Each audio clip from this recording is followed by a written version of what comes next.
Boa tarde a todos.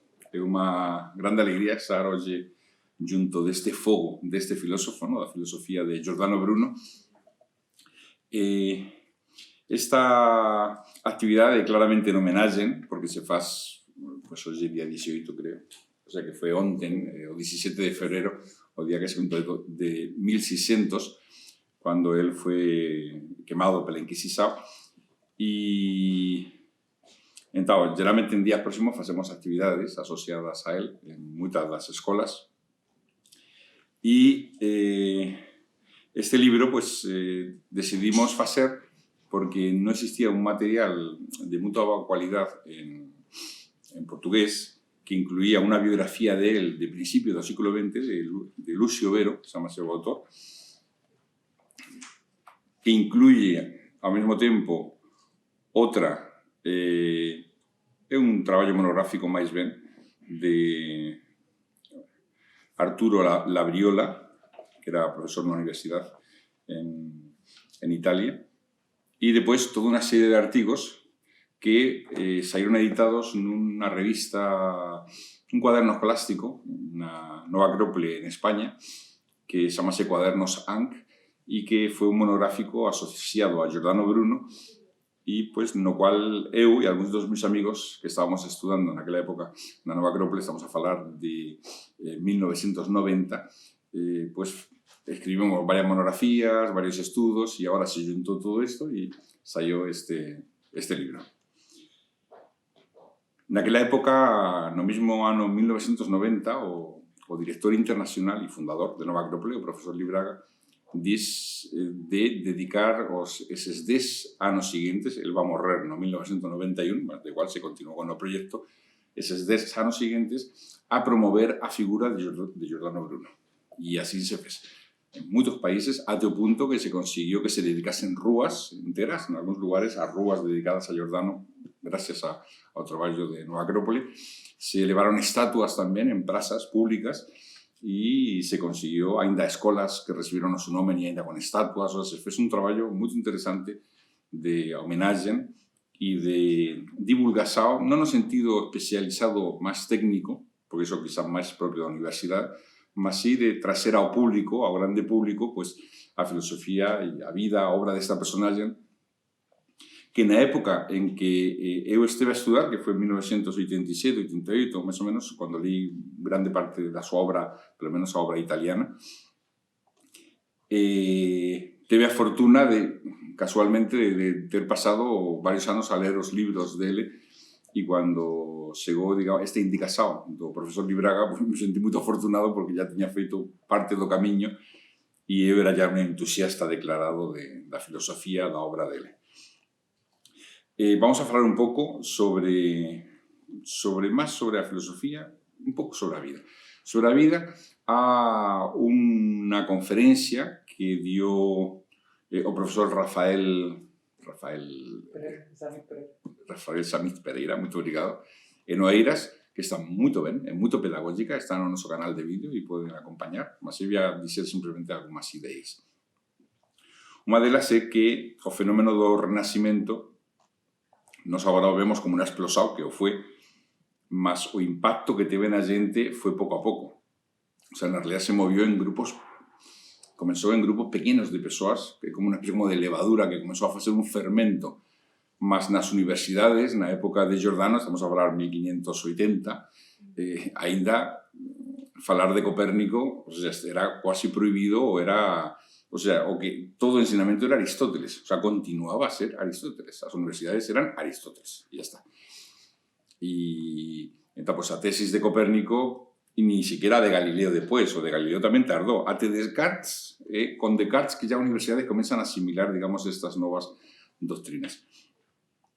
Giordano chega nun momento moito crítico, porque todo o Renacimento tiña provocado unha reação contraria, o sea, esa liberdade de pensamento, esa liberdade teológica ainda, cando surge a Reforma, quasi apañou por sorpresa, digamos, aos poderes da época, mas cando vieron que ian a perder realmente o cetro de poder sobre todo, sobre as conciencias, surgió, claro, a Contrarreforma. E él ya desenvolvió a súa obra en pleno momento de auge, de realización do Concilio de Trento e da Contrarreforma, e creo que foi efecto, él foi víctima precisamente dese celo excesivo que surgió como reacción a esa liberdade que tiña habido de pensamento. Además, os países ya estaban a comenzar a entrar en guerra, protestantes, católicos y protestantes. Él se movió en ambos os países y él fue sospeitoso por todas partes. Una persona que tenía un genio tan poderoso, no deixaba a ninguén, o se convertían en partidarios de él o en adversarios, no deixaba a ninguén indiferente. Algunas notas biográficas. Él nace en 1548 en la ciudad de Nola, Nápoles. Educado, porque tenía un afán místico muy fuerte, educado como para ser sacerdote, novicio y después sacerdote en Nápoles. Y nada más ordenarse sacerdote, antes ainda de ordenarse sacerdote, no período de formación de 2 anos, teve ya varios problemas y hicieron procesos inquisitoriais contra él o propio do mosteiro no cual estaba. Porque él era muy libre de pensamento, era cultísimo, posiblemente a persoa máis erudita do seu tempo, posiblemente, cuando lemos as súas obras, é a persoa máis erudita. O sea, manejaba unha cantidade de libros, de dados, de información que casi imposible pensar neso, sino, hoxe con internet, mas naquela época, o sea, se lembraba prácticamente de todo de cor. Y una memoria completamente excepcional. Y después tenía un ardor pela procura da verdade, da justicia y o libre pensamento, convirtióse en un mártir do libre pensamento, que tiña dificultades. De facto, quisieron procesar, insisto, 2 veces y un dos procesos vio que iba por mal camino, que estaba a súa vida en perigo, tenía 24, 25 anos, fuyo do mosteiro dominico y se tiró a las vestes dominicais y comenzó a ensinar en universidades de Italia o a aprender. Primero intentó hacer trabajo tipográfico, más casi no daba ni para comer. Después entró en una universidad y comenzó a ensinar a gente de forma libre, o sea, tipo aulas particulares. Más después consiguió poder dar alguna materia, o consiguió título de doctor en la universidad. Y más tenía problemas en todas ellas, porque o que ensinaba era completamente, para la época, era una auténtica revolución. Y además, ninguén era capaz de enfrentarlo. O sea, no podían enfrentarlo con sus propias armas. O sea, en los debates dialécticos era imposible enfrentar a Giordano Bruno. O sea, o poder que tiña dialéctico, retórico, os coñecimientos, a forma de organizar as ideas, entón toda a gente atacaba facadas pelas costas e desenvolveu moitos enemigos. Cando pudo, foi para Italia, esteve en Toulouse, en Lyon, consiguió que o rei Enrique III dese para ele un título especial de lector especial, no era ya simplemente como un lector especial. Desde la pasó a Ginebra, creo que estuve antes en Ginebra, después fue para Londres, estuve en la Universidad de Oxford, provocó una auténtica tormenta. No sé si podéis ver ese pequeño documentario que fue organizado por Cosmos. En Cosmos se fez una especie como de homenaje a Giordano Bruno en el primer capítulo y son 15 minutos en manga y un poco de historia de él en Oxford, precisamente. Casi o matan. O sea, en uno dos debates salieron detrás de él, tuve que fugir, refugiarse en la casa del embaixador. Más él era muy amigo de Miguel de Castelnuovo, que era embaixador francés en Londres en aquella época, vivió en su casa 2 años, y también de Philip Sidney, que era caballero especial de la reina Isabel. Y es muy posible que él estuviese en la corte. Ya los especialistas dicen que a reina Isabel debe que conocer a Giordano Bruno, que garantidamente Francis Bacon y todas las personajes de la corte conocieron, o grandes nombres, porque era una persona muy especial. Y até se fala que el propio Shakespeare tenía usado máximas, por exemplo, en Hamlet, un estudioso que fez unha compilación de máximas de Hamlet que son idénticas prácticamente a máximas de obras de Giordano Bruno, e, desde logo, en Traballos de amor perdidos, onde aparece unha personaxe, un dos protagonistas, é chamado Brune, precisamente. Verón e Bruno. E é precisamente sobre o amor, ¿no? E a exaltación do amor, e por outro lado, que ese amor non sea rendirse a muller, sino rendirse a un elemento máis divino, e non ficar un pouco, ou pelo menos que o objeto de devosar sea un elemento digno, non simplemente a beleza física, formal. E iso aparece tamén na obra de Traballos de amor perdidos, unha obra moito interesante de Shakespeare, que non vamos a comentar, mas merece a pena ainda un día unha actividade. Eses 2 anos e medio foron os mellores da súa vida, os máis calmos. Se dedicou a escribir moito, a editar obras que ya tiña escrito. Aí editou o que é chamado Opere Italiane, que é o conjunto das obras italianas, que incluyen A expulsada bestia triunfante, Os furores heroicos e De causa, principio et uno, que son, e A cena das cinzas, son un pouco a Sella das cinzas, ou A cena das cinzas. Esas son un pouco as obras máis importantes, mas outras máis, varias máis, foron editadas nese tempo ou escritas. Depois, el volta para Praga, para Alemania. En Alemania, na Universidade de Hamburgo, quere ensinar como doctor e tiña autorización e además tiña o recoñecimento do rei de Francia, mas o facto de ser unha universidade protestante e que el dicía ser experto en teología cristá, pues eso debió gerar problemas, ou quizás a fama tamén o acompañaba. Quer dizer, el tiña fama de onde ia podía provocar moitos problemas aos poderes establecidos. Pero precisamente pela súa liberdade de pensamento e dizer as cousas claras, pero porque era unha auténtica torsa, ¿no? Onde ele estaba, vamos, eso era un fogo e a xente, pues, toda a hipocresía era prácticamente quemada, ¿no? Pela súas palabras, pela súa conducta, pela súa actitud. Daí pasa a Wittenberg, que a considera como a Atenas de Alemania, e en Wittenberg é moito ben acollido, curiosamente, e está ensinando durante bastantes meses, creo que foron 6 meses, que esteve ou máis, 6 meses. Mas finalmente sae tamén de Wittenberg e va para Praga, obtén o beneplácito e ainda diñeiro que entrega o Rodolfo II, que era chamado Rei Alquimista, que tiña moito interés pelos temas ocultos, e faz un libro que dedica a ele, e va para Venecia, a Ginebra, iba a Ginebra precisamente.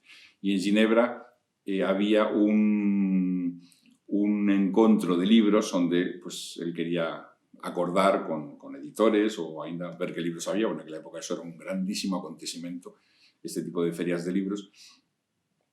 E aí el é convidado para ir a Venecia, e que un discípulo o acollese na súa casa, ou pelo menos o mantivese, ¿no?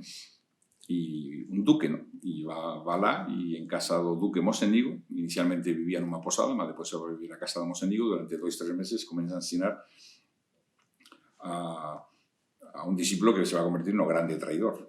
Parece ser que el quería aprender o sistema de memoria mágica, mas como elemento de magia aplicada, operativa, para os seus propios fins egoístas. E ele, cando vio que non era digno de coñecimentos elevados, porque unha persoa moito posesiva, moito egoísta, moito ambiciosa, ele comenzou demasiado emocional comenzou a retirar, e outro se deu cuenta de que estaba a ser rejeitado e o denunciou a Inquisición. E parece que ia a huir, mas non chegou a ter tempo ni para fugir. Levaba unha obra que levaba muitos, que ya levaba escrita muchos años, levaba manuscrito. Eso fue llevado a Inquisición, o sea que está ahora esa obra que está perdida, una de las obras perdidas, son un poco como las fases de Deus, podríamos traducir, o reencontro con las diferentes fases de Deus. Debe estar na biblioteca do Vaticano. E Y en Venecia, pues, bueno, pues fue rápidamente esteve nas cárceles de Ipiombi.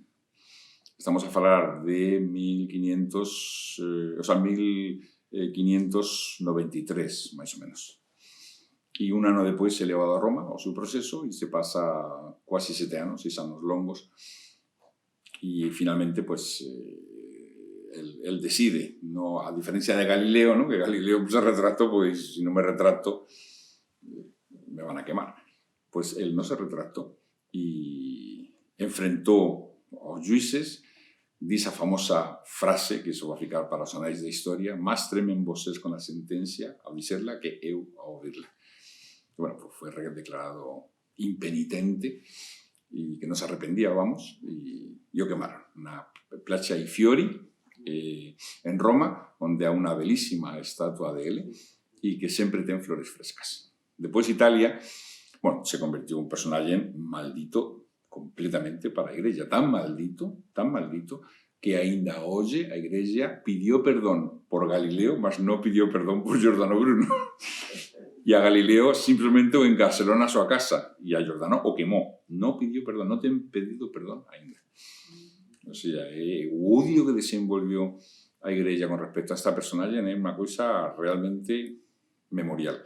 Y mucho tiene que ver en eso con De Bellarmino, que fue una persona que se estudia en historia de la filosofía moderna, renacentista, una de las personajes importantes para estudiar.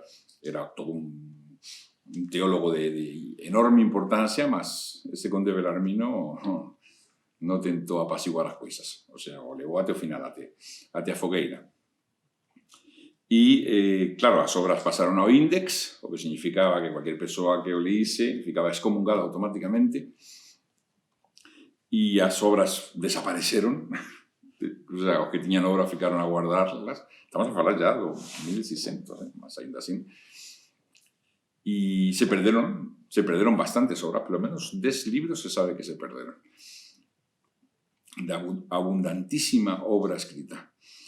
Y, bueno, sábese que Spinoza debe que leer a Giordano Bruno, porque es evidente. O sea, a filosofía de Spinoza sigue moito de perto muchas das ideas de Giordano Bruno y Leibniz tamén. Toda a teoría da mónada, a monadoloxía de Leibniz, é herdeira de moitos ensinamentos de eso que é desenvolvido de Giordano Bruno e posiblemente da obra de Mónade, Número et Figura, que é un tratado sobre a mónada en conjunto e os números e as figuras geométricas que se llevan. Un tratado de matemática pitagórica. A partir ya de con a independencia de Italia, a unificación, ¿no? A independencia y tirarse do poder eclesiástico, nesas lutas que hubo en ese tiempo con Garibaldi, pues se usó a Giordano Bruno como bandeira, porque era un liberal, o sea, liberal no sentido que se daba antes a palabra, más que en ese caso era un poder contra a estritez de pensamento eclesiástica y contra o fanatismo eclesiástico. Era un libre pensador. He usado como mártir do libre pensamento, mártir da filosofía, mártir da ciencia, ainda que él nunca fue un científico no sentido estricto da palabra, fue filósofo, mas fue considerado un mártir da liberdade de pensamento. Y sobre todo la capacidad de investigar, ¿no? Y de poder llegar a las propias conclusiones. Y el século XX, pues, bueno, fue poco a poco a su obra divulgándose, mas es curioso porque no deja de ser proverbial que desde que el profesor Libraga, o fundador de Nova Acrópole, dice que había que hacer una homenaje y reivindicar y que fuese conocido en todo el mundo. O sea, a partir de los años 90, una auténtica explosión de publicaciones, mas no nosas, sino de todas, muchas universidades, muchos traductores, es como si él tuviese casi captado, ¿no? Intuitivamente que iba a ser una personaje que iba a retornar al mundo. Porque pensen que muchas de sus obras latinas estaban sin traducir, muchas. Auténticos tesoros. Y ainda hay muchas sin traducir, mas sin traducir a ninguna lengua.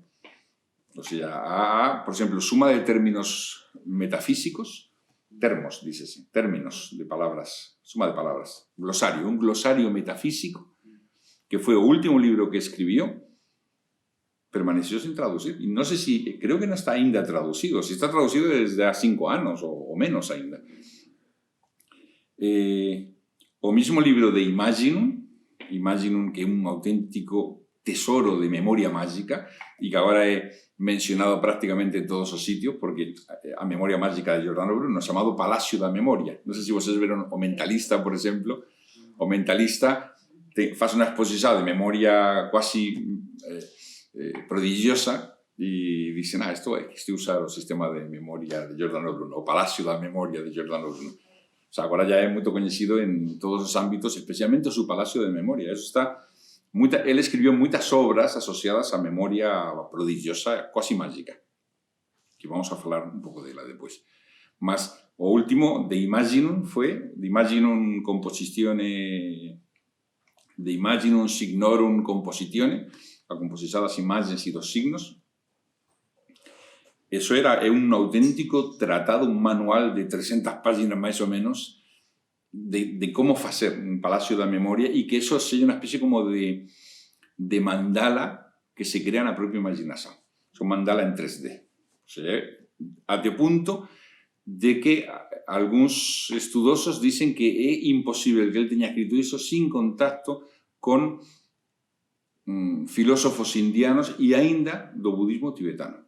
Porque hay elementos que son prácticamente idénticos a los sistemas de visualizaciones que usan, las técnicas de visualización en 3 dimensiones con los tankas, ¿no? Los tankas que tienen que ser vistos en volumen y crear una especie como de cidade donde los elementos que aparecen en esa ciudad generan efectos sobre la propia psique. O sea, efectos que pueden ser potenciadores saudables o, si no se hace bien, pueden ser un desastre. O sea, eso es como ingeniería psicológica de alto nivel, psicoespiritual. Y él propio dice, ¿no? Dice, estos ensinamentos tienen que ser dados y orientados con la mano de un mestre. No pueden ser feitos de cualquier manera. Es fácil que la persona fique loca. También loca si faz o que dice él y dedica unas 3 horas diarias a construir eso, ¿no? Sin alguna ayuda. Después hay también autores que dicen que en algunos momentos vacíos de su biografía, porque hay momentos donde está 2 años cao, no se sabe nada en 2 años y medio, que quizás él fue a Egipto, porque lo que él sabe de Egipto también es prodigioso para aquella época. En aquella época no se sabía nada de Egipto. Eran todos los textos herméticos y ya está. O Poimandres, o Misterios egipcios de Jámblico, y ya está. Y los de la obra de Isis y Osiris de Plutarco, y ya está. Y él tiene una devoción y una mística con Egipto, y diciendo que la religión egipcia es la mejor de todas las religiones que conoce historia, que ni cristianismo, ni islamismo, ni judaísmo es religión egipcia. Dice, nunca se llegó tan alto como la religión egipcia respecto a hacer que el infinito pudiese orientarse como un espejo en la tierra. Y claro, todo eso dice, ¿será que él estuvo en Egipto y fue iniciado en aquella época? Las criptas de Egipto ainda había fraternidades iniciáticas que estaban activas, se mantuvieron activas hasta la época de Cagliostro, o sea, hasta la Revolución Francesa. Entonces, ¿será que él fue miembro de una sociedad egipcia mistérica y esteve lá? Eso es retratado en la obra do profesor Libraga, que él escribió cuando era joven, un libro sobre Giordano Bruno, belísimo, que se llama O Alquimista, tras na procura de Giordano Bruno. Entonces, o protagonista convértese en discípulo de Giordano Bruno na India. Y después va a una viaje a Egipto y de Egipto ya vuelta a Europa. Entonces, eso es un romance, no sabemos hasta qué punto será cierto, mas podría ser. En todo caso, el relación de él con Egipto es verdaderamente poco común. Y sabiendo o que de aquella época se sabía de Egipto, que no era nada, porque la egiptología nace con Napoleón, cuando Napoleón abre las puertas de Egipto y se traduce a Pedra Roseta, que por cierto ahora estamos en el centenario. Vamos a dedicar o Día da Filosofía, o Día Mundial da Filosofía de este año va a ser dedicado a Egipto. Va a ser un homenaje y todo enrasado con elementos de Egipto.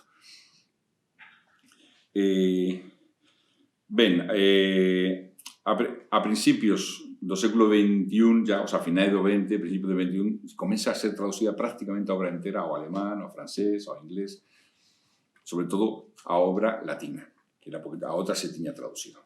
A outra eran obras máis simples, bueno, simples, Giordano Bruno non é simples para nada. Tamén a forma de escribir daquela época requería unha intensidade e unha dedicación e unha atención que custa moitas veces acompañar os raciocinios. Mas, en todo caso, é moito máis complexa a obra escrita en latín. É moito máis profunda, outro é máis divulgativo, para chegar a todo o mundo. A obra latina era para chegar aos doctores, a xente que sabía latín, eclesiásticos e doctores. Bueno, él era considerado, él a sí propio, se consideraba un mago y escribió varias obras sobre magia. O Tratado dos Vínculos, de magia matemática, por lo menos 4 obras son sobre magia. Él era un filósofo, era poeta, muchos de sus libros están cheios de poesías de él que son belísimas, y bueno, era casi como un profeta, y era, desde luego, un libre pensador, y sabía de medicina también, escribió una obra sobre medicina luliana, y sobre oratoria lo sabía todo, era un grandísimo orador, un grandísimo dialéctico. Vamos a falar un pouco sobre algunhas das ideas da obra de Giordano Bruno. O primeiro, a súa cosmovisão.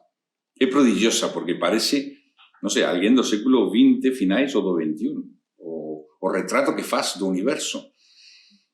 Pensen que naquela época a Terra era o centro. O sea, salvo para algúns intelectuais que tiñan lido as obras de Copérnico e algúns outros filósofos que sabían, ¿no? Tamén, sin ter lido esa obra, que coñecían textos romanos que falaban sobre iso. O mundo era a Terra no centro, esférica, ya eso estaba ya visto, e depois as esferas cristalinas, a Lúa, ¿no? A esfera lunar, onde están os 4 elementos, e depois máis alén, pues, as esferas cristalinas dos planetas, até chegar á esfera de Saturno, e depois a esfera das estrelas fixas, depois o empíreo, e depois o motor inmóvil. Eso na obra de Dante se ve moito ben, todo o percurso que ten que facer Dante na Divina Comedia. E de repente, algúns intelectuais leen a Copérnico. Copérnico non se atrevió a dizer que o Sol estaba no centro, o que él dice que para cálculos matemáticos é mellor que o Sol estea no centro. O sea, no quiere perturbar o dragón. Y creo que fue editado casi antes de morrer, o póstumamente, mas ainda así. Y de repente, poucos anos depois, chega Giordano Bruno e começa a dizer nas súas obras que o Sol para nós é o rei do noso espírito, porque a Terra é filla do Sol, mas que o ser humano non é fillo do Sol a súa alma, é fillo do infinito. O sea, que o Sol é un Sol en medio de miles de millóns de sóis, diz. Todas as estrelas, toda a nube, as nubes que vemos son infinitas estrelas, onde nese infinito non hai ningún punto que sea centro.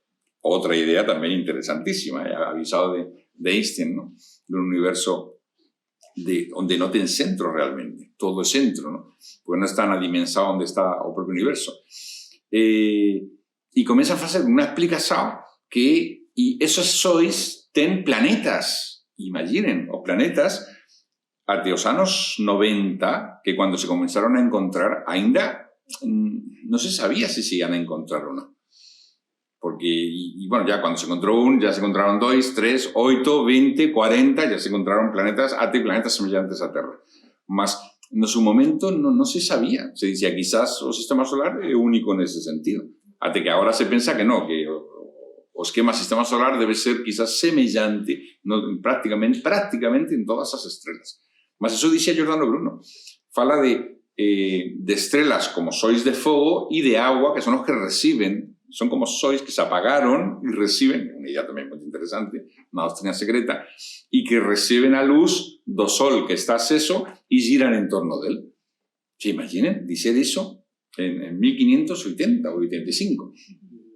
E depois dice, e neles ten que haber vidas, humanidades, o sea, adaptadas ás súas formas de vida. O sea que no, otra idea interesantísima, que quiere decir, quizás en todos estos planetas existan formas de vida, ¿por qué no? Y ainda quizás en los planetas que tenemos perto do sistema solar existan formas de vida en planos de conciencia, en formas de existencia que no somos capaces de catalogar como vida. ¿Por qué? ¿Por qué no va a ser así? Y en todo caso, él dice, tiene que haber muchas humanidades, infinitas humanidades repartidas pelas infinitas estrelas. Y todas elas tienen que ter tido sus fillos de Deus que encarnaron para dar mensajes ao longo da súa historia. A Igreja... No somos os únicos, no somos os primeiros, no somos fillos de Deus, noutras estrelas, Deus santo. O sea, unha imagen completamente no a centro no universo, no infinito no a centro. Unha idea genial, no infinito no ao centro. Non pode haber un punto privilegiado no infinito. Que a hipótesis cosmológica, claro. O sea, non pode haber ningún punto do universo que sea considerado como centro. Quasi o principio da cosmología actual. E depois comeza a analizar a Terra e os movimentos da Terra e é como se ensina agora. O sea, a Terra é un corpo que está vivo, outra hipótesis Gaia, que está vivo, unha forma de vida que para nós é incomprensible e que ten toda unha serie de mutazoes, transformazoes, etc., que están dictados pelos seus movimentos. O sea, como recibe a luz do Sol a diferentes partes da Terra ao longo de todo un percurso evolutivo. Todo ten que estar en todo, dicía él. O sea, toda parte da Terra ten que pasar pelas mesmas oportunidades que pasa cualquiera das partes da Terra. O sea, da corteza, claro, da superficie. Entón, para eso é necesario, pues, o giro da Terra sobre si mesmo, que dá o día e a noite, que naquela época se pensaba que era o Sol que giraba en torno da Terra, salvo algúns genios. Dá o ano, que é o giro da Terra en torno do Sol, non o giro sobre si mesmo, da a precesa dos equinoccios, que iso se sabía que existía a precesa dos equinoccios, o sea, o punto vernal va retrocedendo cada ano, creo que menos deben ser minutos, muito lentamente, de forma que completa en 26.500 anos aproximadamente un círculo completo. Mas non se sabía que se debía ese retroceso do punto vernal, o punto de primavera. E ele diz, non, eso é o movimento da Terra que é en forma de peón, quero lembrar. Ese coñecimento se teve bastante depois. E además a Terra muda o eixo cae, os eixos mudan, de forma que cualquier parte da Terra teña que pasar por todos os climas. E os mares se elevan e as terras se afundan, a hipótesis de tectónica de placas, unha descrição de un avisado que dice, pues, o que nos dicemos no Nova Acrópole, era un iniciado. O sea, no era só que tiña aprendido, sino que debió ter mestres, debió ter unha forma de acceder a coñecimentos que eran iniciáticos, e el diz, e agora vamos a abrir un pouco o veo de Isis para que chegue a moita xente e para provocar polémica, ademais, con estes coñecimentos. Tal e como se retrata no libro do alquimista do profesor Libraga. Que esa foi a súa idea. Mas, bueno, o libro de O Infinito Universo e Outros Mundos, que está editado pela Gulbenkian, é belísimo, é o mellor tratado nunca escrito sobre o infinito. O sea, é algo realmente prodigioso e a actualidade que ten, non só a nivel de cosmoloxía, sino a nivel de reflexao. As reflexións que faces son realmente extraordinarias. Son libros que non son fáciles de ler. Hai que ler con calma. Tamén hai que acostumarse, é un estilo, ¿no? Cualquier autor ten o seu estilo e hai que acostumarse. Cualquier época ten a súa forma de escribir e é ter paciencia. Cando se ten paciencia, chega un momento que se lee como se fose un libro actual. Mas hai que ter paciencia. E ler.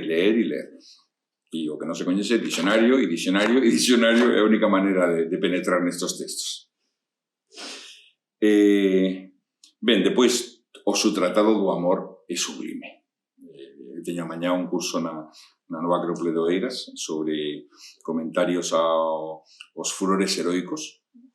É un libro que escribió estando en Londres e é o seu tratado do amor contemplativo. O sea, sigue as pautas dos tratados do amor, non sei, como a obra o tratado de amor de León Hebreo, ¿no? Os diálogos do amor, ou como se fose o tratado, por por exemplo, a Vita Nuova de Dante, por exemplo, ou ainda como o Cantar do Salomón. El propio diz que o libro sigue a pauta semellante ao Cantar do Salomón, que é evidente unha obra simbólica. El dice, o sea, ya se sabía naquela época, e todos os filósofos un pouco expertos daquela época, e os cabalistas, sabían que esa obra no era para ser interpretada literalmente, senón sería que faz aquí un tratado de amor en medio da Biblia, sendo un libro dedicado a Deus. É un tratado dos estados da alma que se aproxima á luz divina e da relación da alma con a luz divina, con Deus, en definitiva. Entón, él sigue a mesma pauta. E él insiste, este libro non é de amor vulgar. O sea, expresa en temas de amor a relación que ten a alma con a luz divina. En ese caso, o amante con o amado. O amado, neste caso, sería a luz divina e o amante quien va procurando eternamente esa luz divina para fundirse nela, para arder nela. Esta é unha obra moito interesante porque usa moitas parábolas, usa a alegoría dos cegos, a diferentes formas da alma que fica cega na relación con a luz divina e por qué. E usa tamén os temas dos escudos, en italiano era a impresa. Eran os escudos tipo heráldica, o sea, tipo de heráldica medieval, más usados como alegorías de virtudes, de estados da alma. Eso tiña a súa importancia e o propio Giordano Bruno tiña lido a obra de Alciato, o sea, a obra dos emblemas de Alciato, que era o clásico daquela época, e posiblemente ainda a obra de Orapolo, de hieroglífica de Orapolo, onde usando os símbolos egipcios, no caso de Orapolo, ou usando alegorías clásicas, no caso de Alciato, pues se representan degraus da alma, estados morais, ideas filosóficas. De facto, naquela época, quasi todas as persoas tiñan o seu propio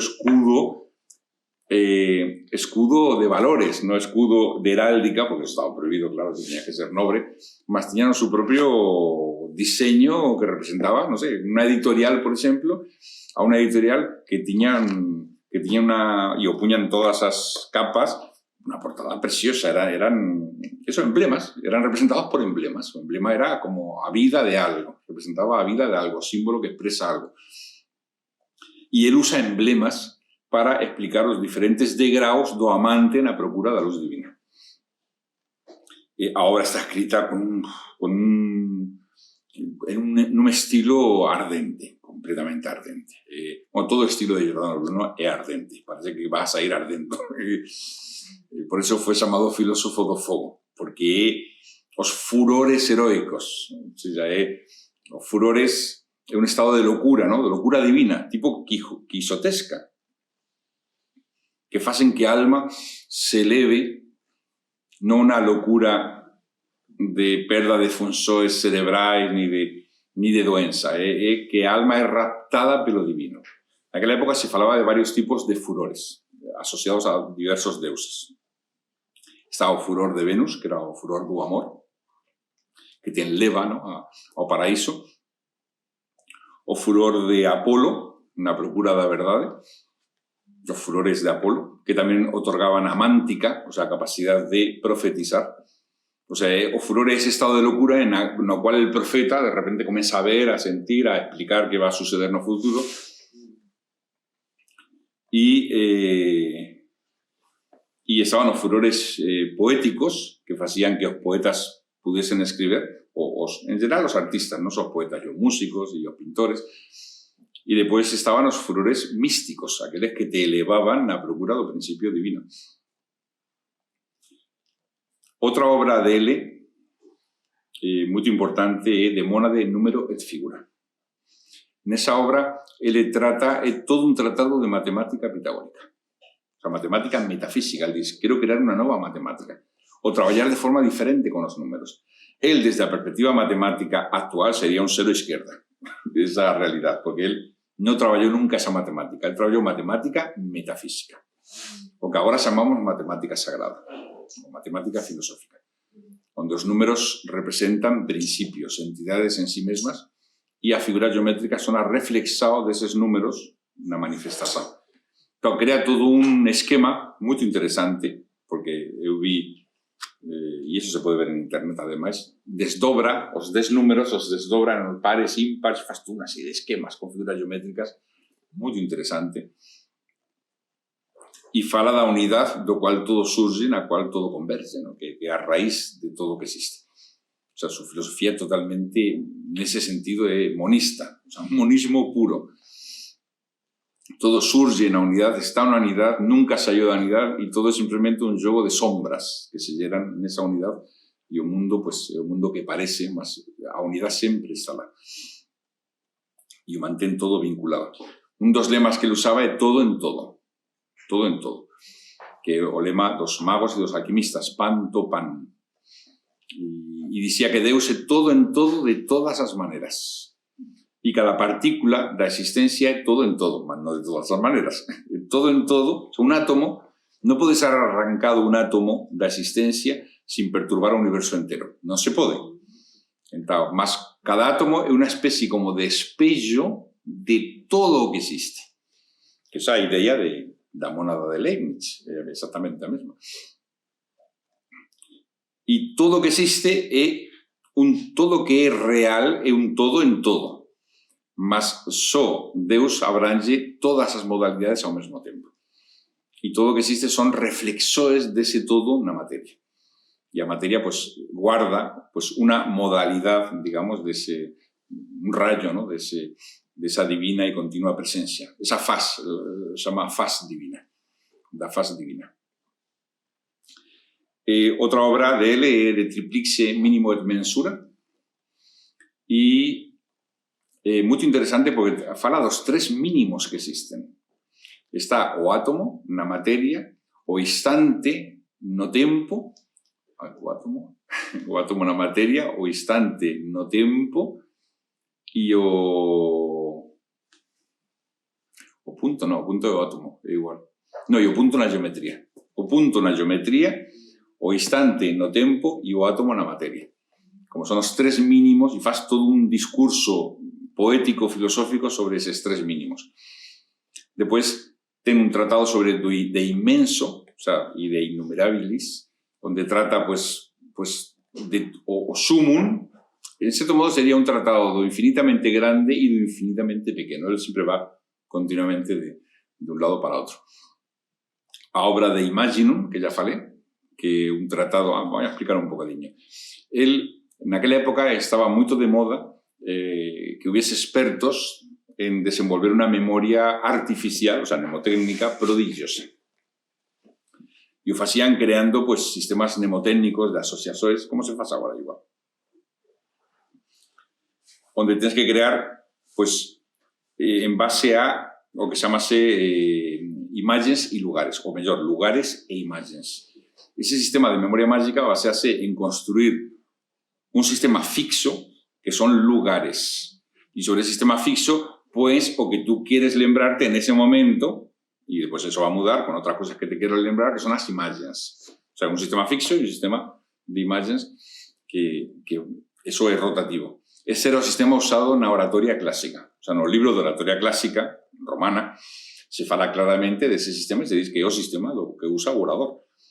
Porque os abogados na época romana, por exemplo, eles tiñan que ouvir declaracións de varias persoas durante máis de 1 hora, 2 horas, e tiñan que lembrarse de todo, porque non había nada escrito.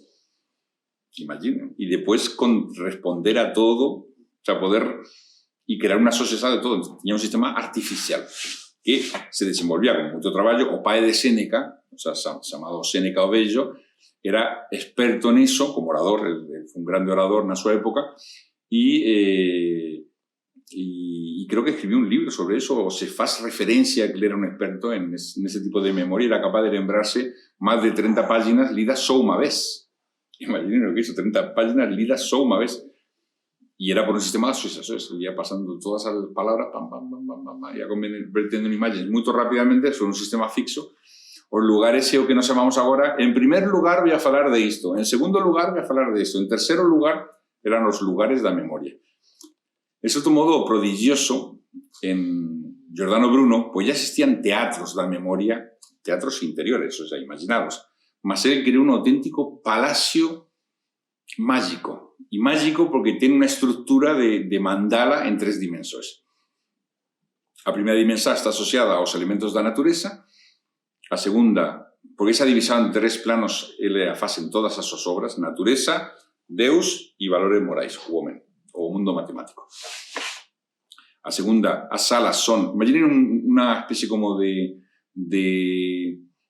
palacio, museo de pintura grande, tipo Louvre, tipo Prado, donde as salas en baixo son todas cuadradas, atrios cuadrados, y en cada sala puede haber, pues, no sé, 100 cuadros. En cada sala, y hay muchas salas. Y en cada cuadro hay muchas cosas. Todos esos son elementos fixos de memoria. Ahora te subes a primero andar, son salas triangulares. Y no último, salas circulares.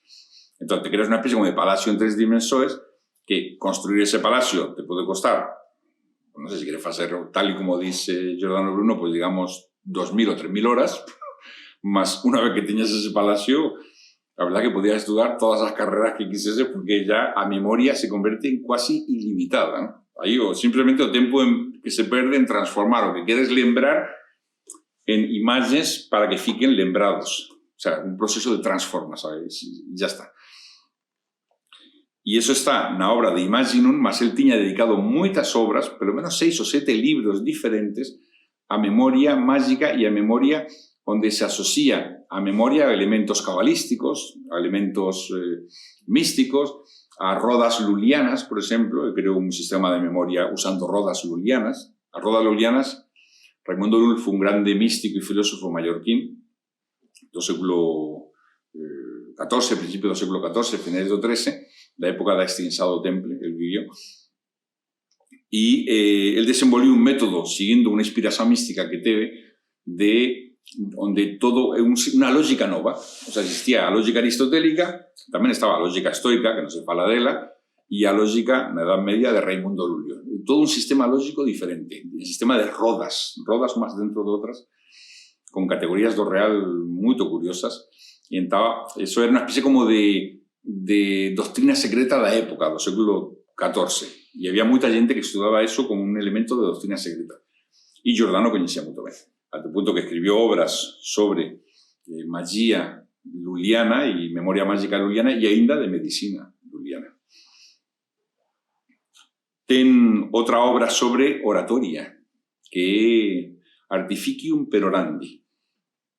Eu non uso ese tema Giordano Bruno, simplemente teño moito interés por este tema, por eso me lembro de algunhas coisas. Artificium Perorandi é un libro de oratoria mágica, a oratoria como encantamento, como arte de encantar as almas. E el diz que, pelo menos é o que repite a tradición, que o propio Aristóteles tería escrito ese libro, además da retórica que escribió o clásico, de retórica, tenía escrito ese libro dedicado a Alexandro, llamábase Retórica a Alexandro, a su discípulo, Alexandro Magno, que era una especie como de tratado místico da retórica. A retórica ya no simplemente como arte de dizer ben y de triunfar no discursos, sino arte de encantar as almas. ¿Y en qué se basea ese arte de encantar as almas? Un pouco a magia do discurso. Outra obra de él é moito importante, por cierto, está traducida ao italiano, mas creo que non está traducida ni ao inglés, ni francés, ni portugués. O original está en latín. Deberíamos ter un latinista para facer traducciones. Claro, es un latinista renacentista o medieval, porque non é o mismo latín clásico que latín medieval. Outra obra importantísima dele é o Tratado dos Vínculos, que se estuda en algunhas universidades ou en algúns centros de formación de altos empresarios e de altos estrategas. E dicen, antes estudábamos, durante moitos séculos se estudou o Príncipe de Maquiavelo, o arte de, pues eso, de conseguir o que quere o país, ou en este caso o estratega, a costa de non ter principios, ¿no? O sea, a costa de... Mas esta diz que desde há uns 20-30 anos moitos lugares de formar de gente con poder, empresarios, estrategas, usan a obra dos vínculos de Giordano Bruno. Diz que é moito máis eficaz, moito máis moderno, ademais. Imaginen, escrito en 1580, máis ou menos, e dicen que é o máis moderno que existe. Porque na realidad, claro, o usan para mal, o usan para manipular. Mas é unha ciencia, o coñecemento do mesmo, pode ser usado para ben ou para mal. É como unha sociedade se forma con vínculos. E a consciencia humana é formada con vínculos, e todo o que existe é formado con vínculos. Entón, como traballar eses vínculos? Como crear eses vínculos? Ou como traballar con o todo usando eses vínculos? Vínculos de amor, de amizade, vínculos de admiração, vínculos de sometimento, de jerárquico, vínculos de... Entón, a arte mágica dos vínculos e como traballar con eles nas sociedades. E todos os tipos de vínculos que há pelo menos 12 tipos de vínculos diferentes. Entón, hai que coñecer todos eles para poder traballar con eles, e é un manual que usado, bueno, algunhas universidades usan e ensinan durante un ano entero, desde 30 a 40 páginas o libro. Quer dizer que iso ten aplicacións prácticas e se usa e moito, non?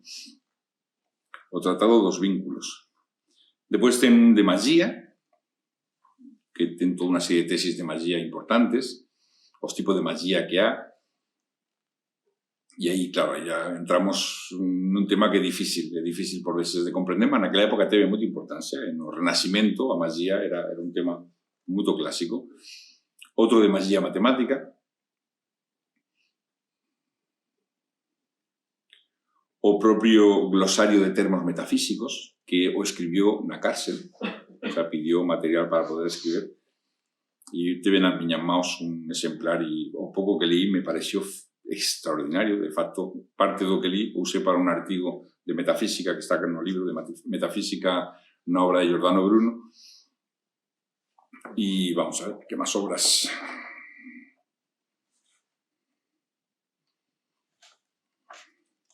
Expulsado, Spazio, da Bestia Triunfante. Esa Expulsado da Bestia Triunfante é unha obra, é o su tratado de moral. Faz unha recreación de que é necesario mudar as constelações do seu por valores. Entón, e no fundo escolle o valor asociado ao constelação para ser ese valor o cual é necesario recrear. E con esa disculpa, por eso a Bestia Triunfante é o cosmos entero. O cosmos con todas as estrelas que é necesario convertir. Claro, as constelações facen referencias a historias mitológicas que son moito truculentas. Existe a palabra truculenta? Sí. Son moito truculentas. O sea, que si tal violó a tal, que si tal raptó, que si tal mató, que si Hércules K, que si Ariadna no sé cuánto abandonada por Teseo. Entonces él dice, eso é un mundo bello. Hay que mudar esas estrellas concebidas de forma así tan... Sí, é mitológico, ten simbolismo, mas facen unha... tenden a imaginar de tal maneira por valores morais. Mas o valor que escolle está asociado ao Deus cuya constelación está no seu, o sea que non perde o fío. E ao mesmo tempo un tratado de simboloxía interesantísimo por ver as asociacións que face das virtudes con as constelações. E desa maneira, pues, faz todo un percurso sobre virtudes, sobre a fortaleza, sobre a perseverancia, sobre a temperanza, sobre a simplicidade, sobre a fe, sobre o compromiso, que é belísimo, belísimo, un tratado moral de un grandísimo valor. Hai xente que dice, o criticou e ainda dicen que eso teve que ter importancia no seu proceso inquisitorial, que a Bestia Triunfante era a Igrexa Católica. No libro non se diz nada. De facto, a Bestia Triunfante é o propio cosmos con os seus valores já vellos, anticuados, e que é necesario mudar. É un mundo novo, ¿no? Un céu novo, unha terra nova.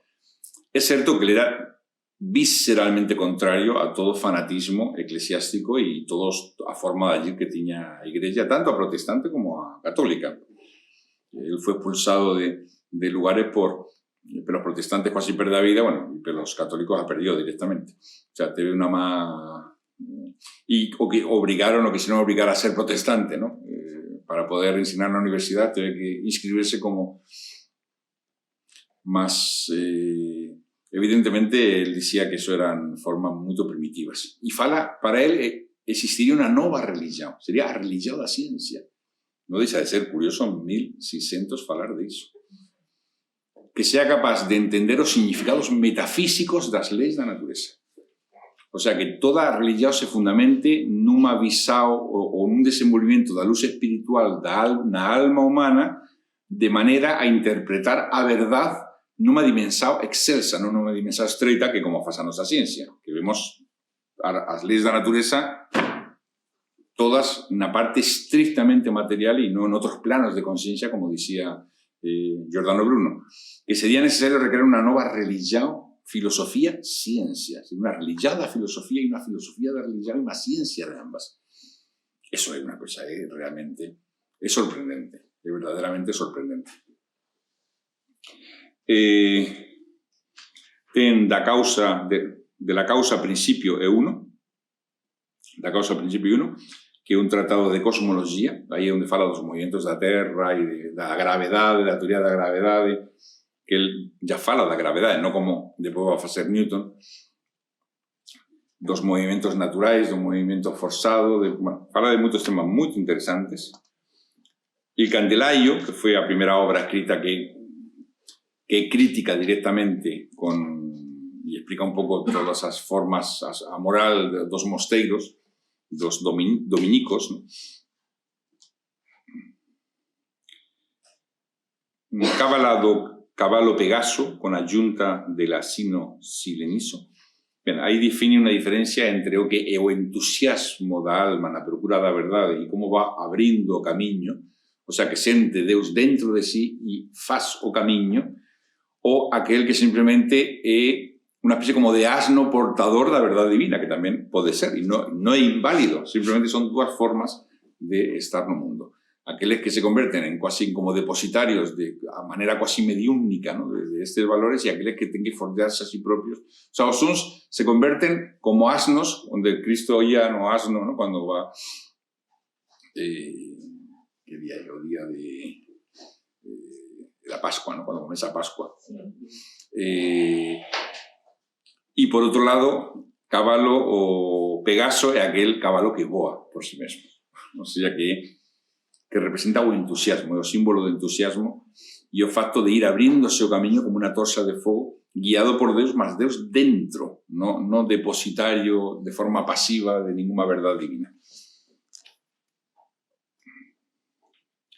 De Umbris Idearium, as sombras das ideas. Todo isto son tratados ao mesmo tempo de memoria mágica e ao mesmo tempo de estructuras metafísicas asociadas a sistemas cabalísticos, por exemplo, a letras hebreas. De Compendiosa Arquitectura e Complemento Artis Lulli, o sea, sobre o sistema de Raimundo Lulio. Os 30 selos, a explicación dos 30 selos e o selo dos selos, é unha obra filosófica mágica e de memoria ao mesmo tempo. Parece ser que ele dio aula sobre o tratado da esfera, mas ese tratado se perdió. Escribiu varias obras sobre Mordentius, un personaxe da época que a quien admiraba, que tiña descoberto unha forma de medir o tamaño da Terra con moita precisión, usando un compaso, que era un compaso duplo, creo, e crearon unha amizade. Pensei que ele menciona moitas veces ao astrónomo portugués, como se chama? O astrónomo portugués, o famoso astrónomo portugués. Nuno, no,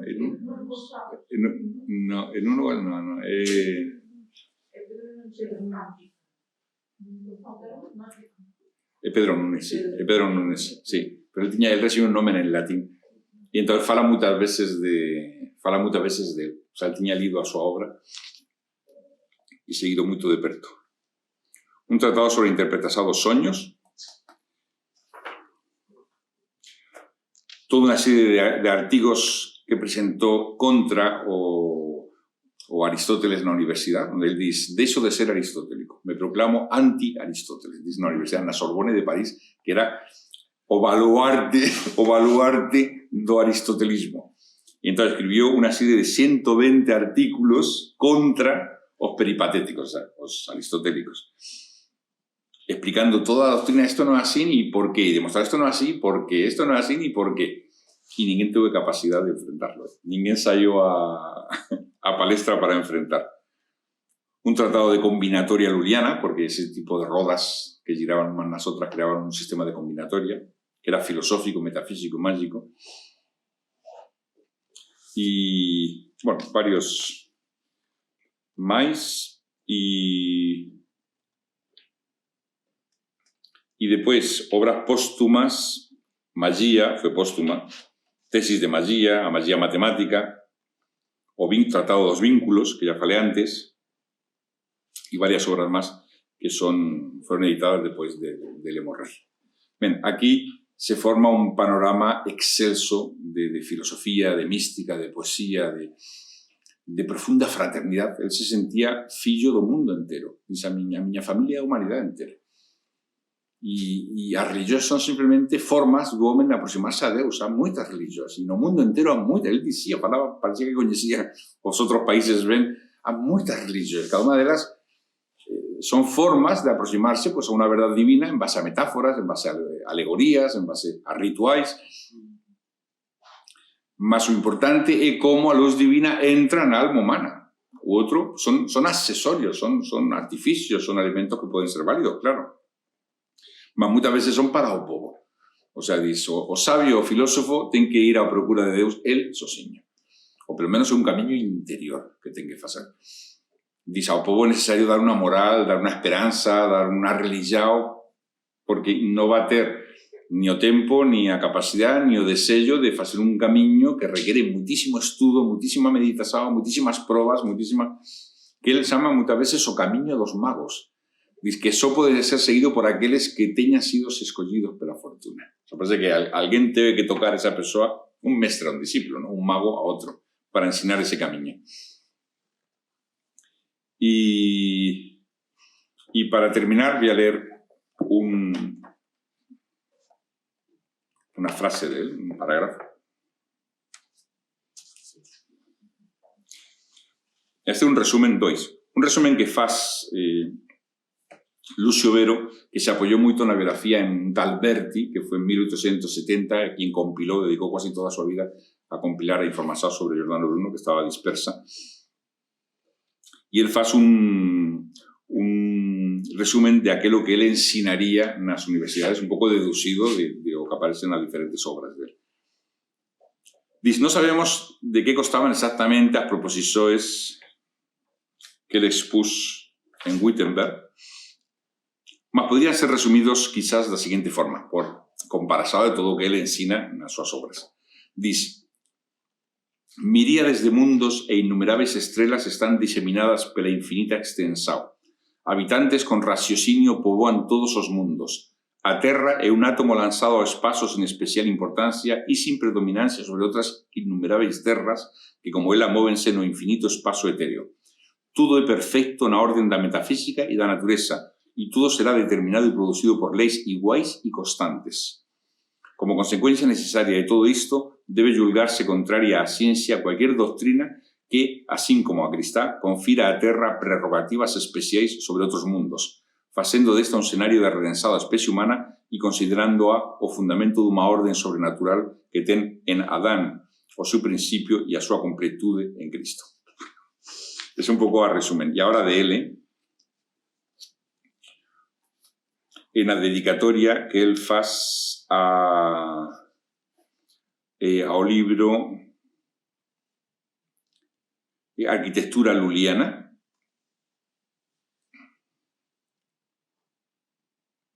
No, é outro. Despegir un escrutinio, et lámpade combinatoria.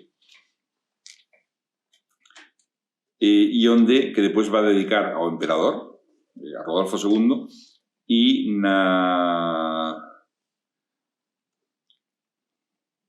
e é outra obra diferente, 160 tesis contra os matemáticos e os filósofos, e aí é onde ele escreve na dedicatoria a Rodolfo II o seguinte texto. Diz, lamenta que, e isto a partir agora de texto dele, de Giordano Bruno, que as guerras e a disolución dos vínculos naturais derivan en grande parte do facto das distintas razas e sectas humanas ten todas un culto e unha disciplina e cada unha reclama a primacía e desvaloriza o culto e as disciplinas das outras.